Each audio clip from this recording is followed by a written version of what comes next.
اعوذ باللہ من الشیطان الرجیم، بسم اللہ الرحمن الرحیم۔ پیارے بچوں، کیسے آپ سب؟ امید ہے آپ سب خیریت سے ہوں گے۔ میں ہوں اردو ٹیچر فضل سبحان، اور آج میں مضمون اردو جماعت ششم کے عنوان سنہری اصول کے حصہ سوم کو پڑھاؤں گا۔ اس سے پہلے ہم نے اس سبق کے حصہ دوم لیکچر پڑھا چکا ہے۔ اس کو ہم تھوڑی ڈیٹیل سے پھر سے پڑھیں گے تاکہ آپ لوگوں کو ریمائنڈ ہو جائے، یاد ہو جائے۔ اس میں ہوم ورک بھی دیا تھا اور چند بچوں نے اس کو بھی سینڈ کیا تھا۔ تو سب سے پہلے ہم جو پچھلا والا لیکچر تھا اس کے بارے میں پڑھیں گے، بعد میں ہم آج والے لیکچر پر آئیں گے۔ بچوں، اس سے جو پہلے لیکچر تھا اس میں ہم جو زندگی کے جو سنہری اصول تھے اس کے بارے میں پڑھے تھے۔ بعد میں اسلام سے پہلے، یعنی اسلام سے پہلے جو لوگ تھے جو تاریکیوں میں بٹھے ہوئے تھے، ان کو اپنی زندگی گزارنے کا ڈنگ نہیں آتا تھا، وہ اپنے آپ پر طرح طرح کے تکالیف ڈالتے تھے۔ یعنی ان کے نزدیک بس یہ ایک بہادری اور اللہ کی رضامندی کا کام تھا کہ وہ اپنے خود کو تکالیف میں ڈال دے۔ بس قسم قسم طرح طرح کی تکالیف وہ اپنے اوپر ڈالتے تھے۔ تو ان لوگوں کے بارے میں ہم پڑھ چکے تھے۔ آج پھر وہی لوگ جو تھے ان کے بارے میں پڑھیں گے، لیکن آج ہم وہ جو ان کے جو تکالیف تھے اپنے اوپر ڈالے تھے، پچھلے لیکچر میں ہم اس کے بارے میں پڑھ چکے ہیں۔ آج ہم اس لیکچر کے بعد پڑھیں گے، اور جو اس سے پہلے اسلام سے پہلے جو لوگ تھے، اور آج ہم پڑھیں گے اسلام، اور اسلام کے بعد یعنی اسلام جب آیا تو اسلام نے کیا کیا تبدیلیاں لائی، اور اسلام کیسا مذہب ہے، اسلام نے لوگوں کی زندگیوں میں کیا چینج ڈالا۔ آج ہم اسی کے بارے میں پڑھیں گے۔ تو بچوں، یہ تھوڑا سا میں نے کمپریہنشن کیا پچھلے لیکچر کا اور آج والے لیکچر کا، تاکہ آپ لوگوں کو بات سمجھ میں آ جائے، لیسن سمجھ میں آ جائے۔ ٹھیک ہے بچوں؟ تو آج ہم اس کے حصہ سوم کو، سنہری اصول کے حصہ سوم کو پڑھیں گے۔ تو زیادہ ٹائم نہ ویسٹ کرتے ہوئے سبق شروع کرتے ہیں۔ سب سے پہلے ریڈنگ کو میں کروں گا اور بعد میں اس کی ایکسپلینیشن کروں گا۔ دیکھیں بچے، آپ لوگ پیج نمبر 9 پر جو پیراگراف نمبر 2 ہے، اور پیراگراف نمبر 2 میں بک میں پیراگراف نمبر 2 پیج نمبر 9 پر تیسرے لائن میں یہی وہ سب سے بڑی غلطی تھی، یہاں سے آج ہم پڑھیں گے۔ تو آپ لوگوں کو سبق نکالنا ہے، بک نکالنا ہے، ٹھیک ہے؟ غور سے سنیں، الفاظ کی ادائیگی کو بھی ساتھ سننا ہے، ٹھیک ہے بچوں؟ تو شروع کرتے ہیں۔ یہی وہ سب سے بڑی غلطی تھی جس نے دنیا میں انتشار اور بے چینی پیدا کی۔ اسلام نے اس تصور کو باطل قرار دیا ہے۔ حضرت محمد صلی اللہ علیہ وآلہ وسلم کی ولادت سے پہلے جزیرہ عرب میں بھی اسی قسم کے حالات تھے۔ عربوں کی ذہنی و دماغی صلاحیتیں ایسے ہی کاموں میں صرف ہوا کرتی تھی۔ اخلاقی اعتبار سے ان میں بہت زیادہ کمزوریاں پیدا ہو چکی تھی۔ شراب عام پی جاتی تھی، اور شراب کی دکانوں کو نمایاں کرنے کے لیے ان دکانوں پر جھنڈا لہرایا جاتا تھا۔ وہ لوگ خوبی کی بات سمجھتے تھے۔ لوگ سنگ دل اور بے رحم تھے۔ قتل و غارت کرنا ان کے نزدیک بہادری کا کام تھا۔ ایسے میں اللہ تعالیٰ نے انسانوں پر رحمت کی اور سرزمین عرب میں انسانیت کے لیے ایک ایسے خیرخواہ کو پیدا کیا جس نے ان کی زندگیوں کو بدل ڈالا۔ آپ صلی اللہ علیہ وسلم کی پیدائش حضرت عیسیٰ علیہ السلام کے تقریباً 650 سال بعد ہوئی۔ اس طرح آپ صلی اللہ علیہ وسلم کے اور حضرت عیسیٰ علیہ السلام کے درمیان جو زمانہ ہے، اسے زمانہ فطرت یعنی ضعف کا زمانہ کے نام سے یاد کیا جاتا ہے۔ یہ وہ زمانہ تھا جب دنیا ظلم و جہالت سے یعنی بھری پڑی تھی۔ حضرت ابراہیم علیہ السلام اور ان کے بعد آنے والے انبیاء کرام علیہ السلام کی تعلیمات لوگوں کے ذہنوں سے محو ہو چکی تھی۔ ایسا لگتا تھا جیسے عرب کے لوگ شرافت، بھائی چارہ اور محبت جیسے الفاظ سے واقف ہی نہ ہو۔ ذرا ذرا سی بات پر جنگوں کا سلسلہ چل پڑتا جو نسلوں تک جاری رہتا۔ تو بچوں یہ تھا آج کا ہمارا سبق، جہاں تک ہم پڑھیں گے تو اس کی ابھی ایکسپلینیشن کریں گے، ٹھیک ہے بچوں، تاکہ آپ لوگوں کو ایکسپلینیشن سمجھ میں آ جائے۔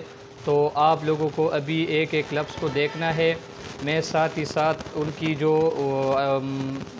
مشکل الفاظ ہے اس کو بھی لکھوں گا، لیکن غور سے سننا ہے اور ساتھ ہی ساتھ نوٹ کرنا ہے مشکل الفاظ، ٹھیک ہے بچوں۔ تو ابھی ایکسپلینیشن کی طرف بڑھتے ہیں، لیکن ایک بات ذہن میں رکھے بچوں کہ یہ ابھی جو ہم پڑھتے ہیں اس سے پہلے اسلام سے بہت پہلے جو لوگ تھے، یعنی زیادہ پہلے، تو وہ لوگوں کی زندگی کے بارے میں ہم پڑھ چکے ہیں۔ آج ہم اس سبق میں دو طرح کی جو باتیں ہیں وہ پڑھیں گے۔ ایک ہم عرب کے حوالے سے تھوڑا پڑھیں گے کہ عرب کے لوگ کیسے تھے، یعنی آپ صلی اللہ علیہ وآلہ وسلم سے تھوڑے پہلے عرب کے لوگ، یعنی آنے سے پہلے عرب کے لوگ کیسے تھے، اور آپ صلی اللہ علیہ وآلہ وسلم کے بعد کی بھی ہم پڑھیں گے، ٹھیک ہے۔ تو ابھی ہم عرب کے بارے میں اس لیسن میں پڑھیں گے کہ عرب کے لوگ کیسے تھے، تو سبق شروع کرتے ہیں تو سمجھ میں آ جائے گا، ٹھیک ہے بچوں۔ یہی وہ سب سے بڑی غلطی تھی جس نے دنیا میں انتشار پیدا کیا۔ یہاں پر انتشار اور بے چینی پیدا کی۔ انتشار کا مطلب ہے بچوں، انتشار کا مطلب ہے پریشانی، بے چینی، ٹھیک ہے بچوں۔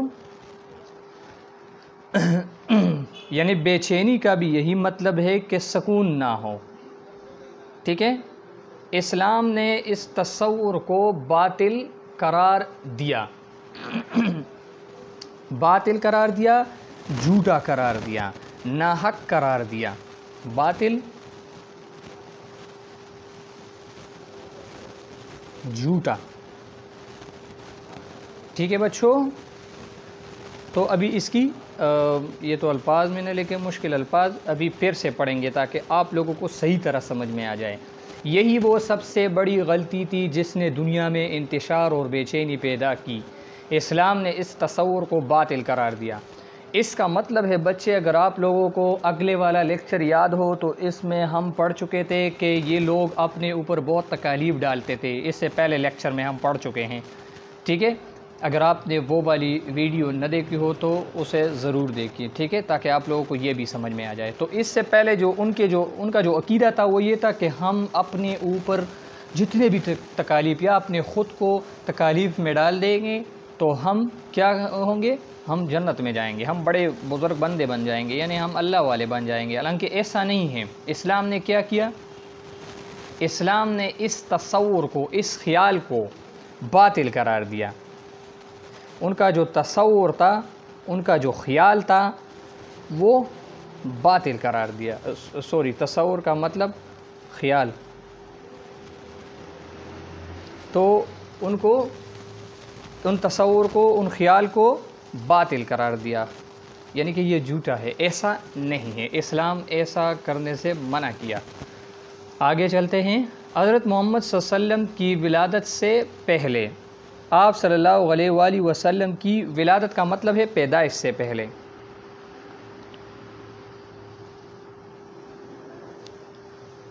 ولادت کا مطلب ہے بچوں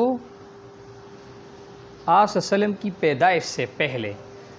ابھی پہلے میں بتا چکا ہوں کہ آپ صلی اللہ علیہ وسلم، ابھی آج ہم اس لیسن میں یہی پڑھیں گے نا، عرب کے حالات۔ تو آپ صلی اللہ علیہ وسلم کے آنے سے پہلے جزیرہ عرب میں بھی اسی قسم کے حالات تھے۔ یہ جو ہم پڑھ چکے ہیں وہی حالات عرب میں بھی تھے۔ عرب میں حالات کیسے تھے اس کے حوالے سے میں آپ لوگوں کو بریفلی بتا رہا ہوں کہ بچوں، عرب کے جو لوگ تھے وہ بھی بہت جاہل لوگ تھے، ان پڑھ لوگ تھے، ایک دوسرے کے حقوق نہیں جانتے تھے۔ وہ بہت ان کے مابین جو دشمنی تھی وہ صدیوں سے چلی آ رہی تھی۔ وہ ایک دوسرے کو مارتے تھے اور ایک دوسرے کو قتل کرنا ان کے لیے ایسا تھا جیسا بندہ پانی پی رہا ہو، اتنا آسان تھا۔ ان لوگوں میں بچوں ایک اور خرابی بھی تھی، وہ یہ تھی کہ وہ لوگ جو تھے وہ زندہ بیٹیوں کو دفن کیا کرتے تھے، اور یہ عمل یہ بہت برا اور بہت وحشیانہ عمل تھا ان کے اندر، کیونکہ بچوں جس طرح اسلام میں مردوں کے حقوق ہے تو اسی طرح عورتوں کے بھی حقوق ہیں۔ دیکھیں، ہم اگر نظر ڈالیں تو ہم سے زیادہ امپورٹنٹ جو ہے وہ ہمارے بہنیں مائیں ہیں، کیونکہ وہ ہمارے لیے بیچارے بہت تکالیف برداشت کرتے ہیں، اور اگر ہم اس دنیا میں ہیں تو بچوں ہم ان ماں و بہنوں کی وجہ سے اس دنیا میں ہیں، ٹھیک ہے۔ تو عرب کے جو لوگ تھے ان میں یہ بہت بڑی خرابی تھی، جو اپنے زندہ بیٹیوں کو دفن کیا کرتے تھے۔ تو یہ چیز اور اس کے علاوہ بھی بہت سی خرابیاں تھیں ان کے اندر، لیکن یہ بہت بڑی خرابی تھی۔ لیکن اسلام میں بچوں کہا نا کہ مردوں کے ساتھ ساتھ عورتوں کے بھی حقوق ہیں، ٹھیک ہے بچوں۔ یہ جو ہمارے ماں بہنیں ہیں یہ ہمارے نوکرانی نہیں ہیں، یہ ہمارے پیارے ہیں، محبت کرنے والے ہیں، ٹھیک ہے۔ اور ماں اور بہنوں کی جو محبت ہے وہ اس سے بڑھ کر رشتہ داروں کے محبت نہیں ہو سکتے یا کسی اور کے۔ تو عورتوں کا مقام، آپ صلی اللہ علیہ وسلم نے عورتوں کو مقام دیا، آپ صلی اللہ علیہ وسلم کے آنے سے عورتوں کو اپنا مقام، اپنا مرتبہ مل گیا، ٹھیک ہے بچوں۔ عربوں کی ذہنی و دماغی صلاحیتیں ایسے ہی کاموں میں صرف ہوا کرتی تھی، خرچ ہوا کرتی تھی۔ اخلاقی اعتبار سے ان میں بہت کمزوریاں پیدا ہو چکی تھی۔ آپ صلی اللہ علیہ وآلہ وسلم کے آنے سے پہلے عرب میں، جب آپ صلی اللہ علیہ وسلم کی تشریف لانے سے، دنیا میں آنے سے پہلے عرب کے جو لوگ تھے وہ اخلاقی اعتبار سے بہت گر چکے تھے، ان کے اخلاق بہت برباد ہو چکے تھے۔ اس کے علاوہ اور بھی ان کے اندر بہت سی کمزوریاں تھیں، جو میں نے آپ لوگوں کو کہا کہ قتل و غارت کرنا، زندہ بیٹیوں کو دفن کرنا، ٹھیک ہے، صدیوں تک دشمنیوں کو پالنا، ٹھیک ہے، اور اسی طرح اور بھی ان کے اندر بہت سی خرابیاں تھی، شراب پینا، جوا کھیلنا، ٹھیک ہے، یہ چیزیں تھیں۔ شراب عام پی جاتی تھی، ٹھیک ہے بچوں، یہ ایک قسم کا ڈرگز ہے، ٹھیک ہے۔ اور شراب کے دکانوں کو نمایاں کرنے کے لیے، نمایاں کا مطلب ہے بچوں واضح کرنا، ٹھیک ہے، یہاں پر نمایاں کا مطلب ہے بچوں واضح کرنا، ٹھیک ہے بچوں۔ تو ان لوگوں میں ایک یہ بھی بہت بڑی خرابی تھی، وہ کیا تھی کہ وہ شرابوں کی جو دکانیں تھے ان کو نمایاں واضح کیے تھے، یعنی شراب عام پی جاتی تھی، عام، بالکل کوئی پابندی نہیں تھی، حالانکہ اسلام میں شراب پینا حرام ہے، ٹھیک ہے۔ ان کی دکانوں پر جھنڈا لہرایا جاتا تھا، جیسے وہ لوگ خوبی کی بات سمجھتے تھے، خوبی کی بات سمجھتے تھے بچوں، اچائی کی بات سمجھتے تھے، وہ فخر سمجھتے تھے کہ ہم یہ فخریہ، اس پہ فخر کرتے تھے کہ بھائی یہ ہم کام کرتے ہیں، یہ ہمارے لیے باعث فخر ہے، حالانکہ ایسا نہیں ہے۔ لوگ سنگ دل اور بے رحم تھے۔ سنگ دل کا مطلب ہے بچوں سخت دل والے، ٹھیک ہے، بہت سخت دل والے تھے اور بے رحم تھے۔ قتل و غارت کرنا ان کے نزدیک بہادری کا کام تھا، وہ تو ان کے لیے، پہلے میں بتایا آپ لوگوں کو کہ قتل و غارت ان کے لیے کیا تھا، بہادری سمجھتے تھے۔ ایک بندہ آ جاتا راستے میں، پاؤں کو پیر لیتا، کہتا کوئی ہے جو میرے اس پاؤں کو یا مجھے یہاں سے اٹھا لے، تو دوسرا بندہ آ جاتا، ہاں نا میں ہوں نا، میرے اندر اتنا طاقت ہے، تو بچے وہ تلوار ڈال کے اس کو مار دیتے، پھر تیسرا آ جاتا وہ دوسرے والے کو مار ڈالتے، اسی طرح قتل و غارت شروع تھی۔ تو ان حالات میں جو اتنے برے حالات بچوں چل رہے تھے عرب میں، ان حالات کو جو ایک دوسرے کو مار رہے تھے اور ایک دوسرے کو تکالیف دے رہے تھے، تو ان حالات میں کیا ہو گیا، ایسے میں اللہ تعالیٰ نے انسانوں پر رحمت کی، اور وہ رحمت کس شکل میں کی، آپ صلی اللہ علیہ وسلم کی شکل میں، یعنی اللہ تعالیٰ نے آپ صلی اللہ علیہ وآلہ وسلم کو عرب کے ان جاہل لوگوں کو بھیجا تاکہ ان کی رہنمائی کرے، رہنمائی کے لیے بھیجا۔ تو یہ رحمت یہاں پر آپ صلی اللہ علیہ وسلم کو کہاں ہے، اور سرزمین عرب میں انسانیت کے لیے ایک ایسے خیر خواہ کو پیدا کیا۔ خیر خواہ کا مطلب ہے فائدہ پہنچانے والا، یعنی سرزمین عرب میں اس کا مطلب ہے کہ آپ صلی اللہ علیہ وآلہ وسلم کو اللہ نے بھیجا تو ان پر خاص رحمت کی۔ کس پر؟ سرزمین عرب پر، تاکہ وہ لوگ تو جاہل تھے، تو ان کے لیے آپ صلی اللہ علیہ وسلم کو ان کی رہنمائی کے لیے بھیجا، تاکہ آپ صلی اللہ علیہ وسلم کی رہنمائی کریں۔ ٹھیک ہے بچوں، آگے چلتے ہیں۔ جس نے ان کی زندگیوں کو بدل ڈالا، ان کی زندگی، ان کے جو زندگی کے حالات تھے وہ بدل گئے۔ وہ کیسے بدل گئے میں بتا رہا ہوں آپ لوگوں کو۔ بچوں اس سے پہلے جو لوگ تھے، یعنی آپ صلی اللہ علیہ وسلم کے آنے سے پہلے عرب کے جو لوگ تھے، جس طرح میں نے آپ لوگوں کو سبق کے سٹارٹ میں بتایا کہ یہ لوگ جو تھے وہ ایک دوسرے کو مارتے تھے، ایک دوسرے کے جانی دشمن تھے، ایک دوسرے کو بالکل نہیں چھوڑتے، زندہ بیٹیوں کو دفن کیا کرتے تھے، یہ باتیں تھیں ان کے اندر۔ جب آپ صلی اللہ علیہ وسلم نے تشریف لایا تو پھر وہ ایسے بن گئے آپس میں کہ پھر وہ ایک دوسرے کے لیے جان دیتے تھے۔ پہلے جانی دشمن تھے، بعد میں آپ صلی اللہ علیہ وسلم کے آنے کے بعد وہ ایسے بن گئے، بھائی بھائی بن گئے، آپس میں اتنے محبت بڑھ گئی کہ وہ پھر ایک دوسرے کے لیے لڑتے تھے۔ ٹھیک ہے، اور جو اپنے لیے پسند کرتے تھے وہ دوسروں کے لیے بھی، اپنے بھائیوں کے لیے بھی پسند کرتے تھے۔ آگے چلتے ہیں۔ آپ صلی اللہ علیہ وسلم کی پیدائش حضرت عیسیٰ علیہ السلام کے تقریباً 650 سال بعد ہوئی۔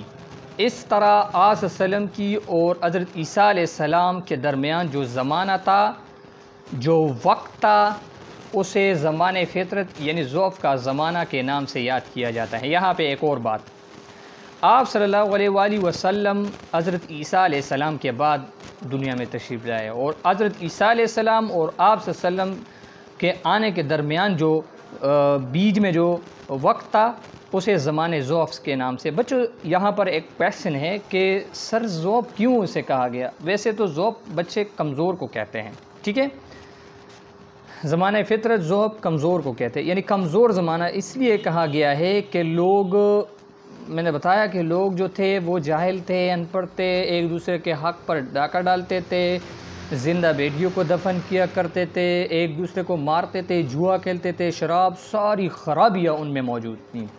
ٹھیک ہے، تو آپ صلی اللہ علیہ وآلہ وسلم کے آنے سے یہ سب بھائی بھائی بن گئے۔ تو آپ صلی اللہ علیہ وسلم سے پہلے یعنی حضرت عیسیٰ علیہ السلام اور آپ صلی اللہ علیہ وسلم کے درمیان جو وقت تھا، جو زمانہ تھا، اسے زمانے ضعف اس لیے کہتے ہیں کیونکہ ان میں لوگ بہت تاریکیوں میں بٹے ہوئے تھے۔ ٹھیک ہے بچوں، اس لیے تو شاعر کہتا ہے کہ کی محمد سے وفا تو نے تو ہم تیرے ہیں، یہ جہاں چیز ہے کیا لوح قلم تیرے ہیں۔ اقبال کہتا ہے نا کہ آپ صلی اللہ علیہ وسلم تو رحمت اللہ عالمین ہے۔ یہ وہ زمانہ تھا جب دنیا ظلم و جہالت سے اٹی، یہاں پر میں نے میننگ بھی لکھا ہے، اٹی پڑی تھی بری۔ یہ کون سا والا زمانہ اشارہ کس زمانے کو ہے؟ جو میں نے بتایا کہ حضرت عیسیٰ علیہ السلام اور حضرت محمد صلی اللہ علیہ وسلم کے درمیان، یعنی حضرت عیسیٰ علیہ السلام کے بعد اور حضرت محمد صلی اللہ علیہ وسلم کے آنے سے پہلے کا جو زمانہ تھا بچوں، وہ کیا تھا؟ یہ زمانہ جہالت سے بری پڑی تھی۔ حضرت ابراہیم علیہ السلام اور ان کے بعد آنے والے انبیاء کرام علیہ السلام کی تعلیمات، حضرت ابراہیم علیہ السلام بھی پیارے بچوں اللہ کا پیغمبر ہیں، ٹھیک ہے۔ تو پھر حضرت ابراہیم علیہ السلام کے اولاد میں حضرت محمد صلی اللہ علیہ وآلہ وسلم آئے، ٹھیک ہے، اور ان کے بعد آنے والے انبیاء کرام کی تعلیمات لوگوں کے ذہنوں سے محو ہو چکی تھی۔ یہاں پر بچوں اس کا مطلب کیا ہے؟ محو کا مطلب کیا ہے؟ محو کا مطلب ہے گم، کھویا ہوا یا گم بھی لکھ سکتے ہوں اور کھویا ہوا بھی، ٹھیک ہے۔ آگے چلتے ہیں۔ ایسا لگتا تھا جیسے عرب کے لوگ شرافت، بھائی چارہ اور محبت جیسے الفاظ سے واقف ہی نہ ہو۔ اس سے پہلے کیا تھا؟ حضرت ابراہیم علیہ السلام کے بعد جتنے بھی انبیاء کرام علیہ السلام نے تشریف لائے تو تو ان کے یعنی اس وقت لوگوں کے ذہنوں سے یہ اسلام کی جو تعلیمات تھی وہ بالکل ختم ہو چکے تھے. ایسا لگتا تھا جیسے عرب کے لوگ شرافت یعنی عرب کے لوگ شرافت بھائی چارہ اور محبت جیسے ان چیزوں سے وہ واقف ہی نہ تھا. واقف کا مطلب بچوں یہاں پر ہے خبر, ٹھیک ہے, ذرا سی یعنی چھوٹی چھوٹی باتوں پر کیا کرتے تھے, جنگوں کا سلسلہ چل پڑتا. یہ وہی حالات ہے جو پہلے بتایا, جو نسلوں تک جاری رہتا ہے. یہ بات بھی آگے میں نے آپ لوگوں کو پہلے سمجھایا کہ نسلوں تک یہ سلسلہ جاری رہتا. تو بچوں آج کا لیسن یہاں تک کافی ہے. انشاءاللہ اگلے لیسن میں ہم وہی پڑھیں گے جو میں نے جو اسلام کے بہترین اصول آپ لوگوں کو کہا تھا کہ اسلام کے اصول یعنی زندگی گزارنے کے جو اصول اسلام نے بتائے ہیں, اسی کے بارے میں انشاءاللہ ہم اگلے لیکچر میں پڑھیں گے. آج کے لیے یہ کافی ہے بچوں. آپ لوگوں کے لیے آج کا جو ہوم ورک ہے وہ ہے خوشخطی. آج بچوں آپ لوگ کریں گے ایک پیج خوشخطی, ٹھیک ہے, ایک صفحہ آپ لوگوں کو خوشخطی لکھنی ہے, ٹھیک ہے, اور وہ بھی رف کاپی میں, ٹھیک ہے. تو آج کا آپ لوگوں کا یہ ہوم ورک ہے. آپ لوگ خوشخطی لکھے, ایک لائن سلیکٹ کرے. خوشخطی ایسی نہیں ہوگی, ایک لائن سلیکٹ کرے جس طرح کہ میں بتا رہا ہوں کہ میری امی میری زندگی, ٹھیک ہے, اس طرح کا ایک لائن سلیکٹ کرے اور وہ اوپر لکھے. بعد میں اس کے نیچے ایک پیج پورا لکھے اور مجھے واٹس ایپ کرے. تو بچوں آج کے لیے یہ لیسن کافی ہے. ہم اپنے دعاؤں میں یاد رکھیں. اللہ آپ کو خوش رکھے. تھینک یو سو مچ. اللہ حافظ. خوش رہو. Thank you.